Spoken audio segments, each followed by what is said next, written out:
नमस्कार, रमका क्लासेज पर आपका स्वागत है। लॉन्ग टर्म के सीरीज में आज हम लोग ये जो ट्रेंगल का कांग्रुएंसी रूल है उस पर चर्चा करेंगे और देखेंगे कि जो बच्चों का कन्फ्यूजन होता है बार बार, वो कन्फ्यूजन क्रिएट जो होता है उसको हम खत्म कर देंगे आज। जैसे मान लीजिए ट्रेंगल में वो बच्चे समझ नहीं पाते हैं कि कब ट्रिपल एस होता है, कब SAS होता है, कब ASA होता है, कब AAS होता है। जैसे कब side side side congruency rule लगता है, कब side angle side congruency rule लगता है, कब एंगल साइड एंगल कांग्रुएंसी रूल लगता है और कब एंगल एंगल साइड।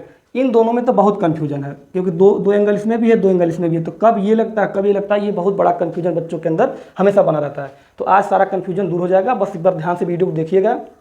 चलिए पहला देखते हैं। पहला तो कोई दिक्कत नहीं है, जब तीनों साइड, एक ट्रेंगल का तीनों साइड और दूसरे ट्रेंगल का तीनों साइड इक्वल हो जाए तो side side side congruency rule लगता है। जैसे ये दो ट्रेंगल बना दिए हम, सिंपल सा ट्रेंगल बना लीजिएगा। और कोई ट्रेंगल अगर ट्रेंगल के अंदर ट्रेंगल दिया हो तो कुछ ने ट्रेंगल को बाहर करके दो ट्रेंगल बना लीजिएगा और देख लीजिएगा कि साइड साइड इक्वल है। तो जैसे ये साइड इसके इक्वल हो जाए और ये साइड इसके इक्वल हो जाए और ये साइड इसके इक्वल हो जाए।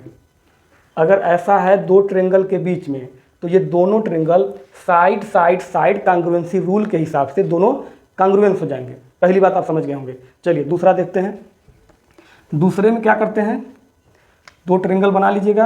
अब फिर मैं बोल रहा हूँ अगर ट्रेंगल के अंदर ट्रेंगल दिया हुआ है तो कंफ्यूज नहीं होना, दोनों ट्रेंगल को बाहर बना लीजिएगा बस।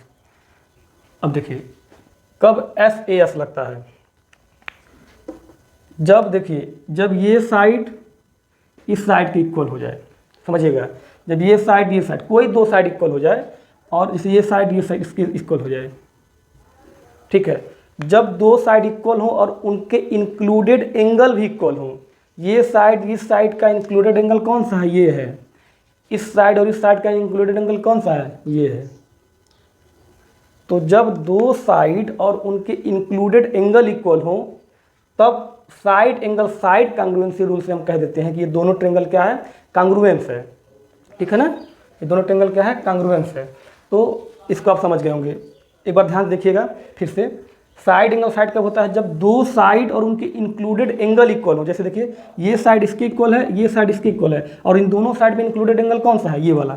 अगर ऐसा है, ऐसा दोनों ट्रेंगल में इक्वल है तो वो जो ट्रेंगल दोनों है वो side angle side congruency rule से कांग्रुएंस हो जाएगा। चलिए अब तीसरा देखिए। तीसरे और चौथे में बहुत कन्फ्यूजन है, बच्चों को बार बार कन्फ्यूजन परेशान करता है। देखिए दो ट्रेंगल फिर बना लीजिए अब सिंपल सा,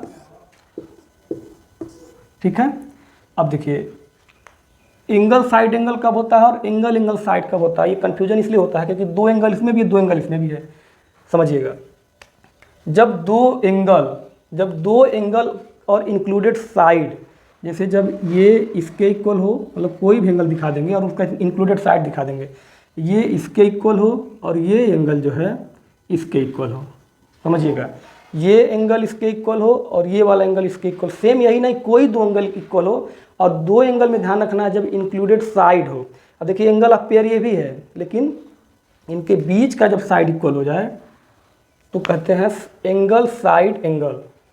क्या, एंगल साइड एंगल कब, जब दो एंगल और उनके इंक्लूडेड साइड एक ट्रेंगल में, और वही बात जब दो एंगल और उनके इंक्लूडेड साइड दूसरे ट्रेंगल में इक्वल हो जाए तो एंगल साइड एंगल कांग्रुएंसी रूल से हम कह देते हैं कि ये दोनों ट्रेंगल क्या है, कांग्रुएंस है। अब देखिए तीसरा, देखिए तीसरे का कन्फ्यूजन एकदम खत्म करिए आज। तीसरा देखिए और इसके बाद कभी कोई दिक्कत नहीं होगी आपको, कभी कन्फ्यूजन क्रिएट नहीं होगा। तो ट्रेंगल बना लिया सिंपल सा, ठीक है। देखिए एंगल एंगल साइड कब इक्वल होता है, जब दो एंगल पेयर में हो और कोई तीसरा साइड इक्वल निकल जाए। देखिए ये एंगल इसके इक्वल हो और ये एंगल इसके इक्वल हो। इसमें बस थोड़ा सा फर्क ये है कि एंगल तो इक्वल था ही, इंक्लूडेड साइड इक्वल नहीं होगा। कब, किसमें, AAS में, मतलब एंगल एंगल साइड में इंक्लूडेड साइड इक्वल ना होकर के कोई दूसरा साइड जब इक्वल मिल जाए, जैसे ये और ये मिल गया, बस सिंपल सी बात है। एंगल ऑफ पेयर है ये अगर ये इसके इक्वल होता और ये इसके इक्वल होता तो ये वाला साइड हमको दिखा देते। अगर ऐसा मिल जाता है, दिखा नहीं देते, ऐसा मिल जाता है तो angle angle side congruency rule लगता है। एक बार आप समझिएगा, जब कोई दो angle of pair of angle मिले, दो एंगल का पेयर मिले और कोई तीसरी साइड जब इस ट्रेंगल में और वही बात उस ट्रेंगल में कोई दो angle of pair of angle मिले और तीसरा साइड इक्वल हो जाए तो ऐसे स्थिति में एंगल साइड कांग्रुएंसी रूल से हम कह देते हैं कि दोनों ट्रेंगल क्या है, कांग्रुएंस है। तो आप ये अच्छे से समझ गए होंगे। अगर ये बात आपको पूरी तरह समझ में आया है तो अपने दोस्तों के बीच में इसको शेयर करिए और मेरे चैनल को लाइक और सब्सक्राइब करिए। Thank you.